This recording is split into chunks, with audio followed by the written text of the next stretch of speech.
this video, you'll understand what ministering interviews are, why they're important, and how they're done. In John chapter 21, verses 15 to 17, the Savior had a simple yet profound interview with Peter about feeding his sheep. This sacred moment illustrates the essence of ministering interviews, a practice that can transform our ability to serve others. So, what are ministering interviews, and why are they important?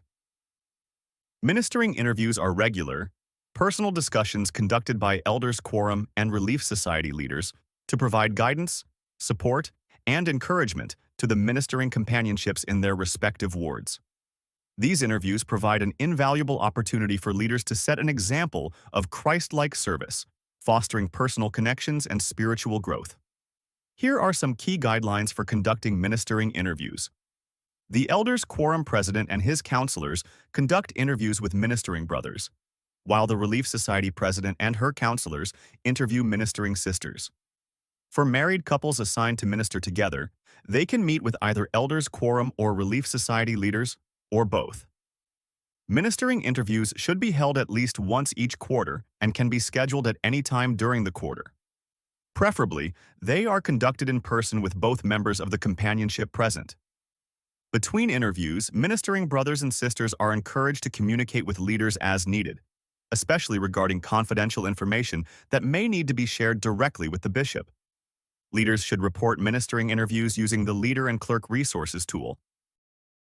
How are ministering interviews done? To be effective in conducting ministering interviews, you need to understand their purposes. Ministering interviews don't need to be lengthy to be effective. Their purposes are clear and impactful. Counsel about strengths, needs, and challenges of assigned individuals and families. Discuss ways to help persons prepare to receive ordinances if needed. Consider how the elders quorum, Relief Society, Ward Council, and others might help. Teach and encourage ministering brothers and sisters. Through ministering interviews, we follow the Savior's example, nurturing the spiritual and temporal well-being of every individual and family. Together, we can feed His sheep with love, care, and Christ-like devotion. For more information, refer to the General Handbook 21.3 on ministering interviews.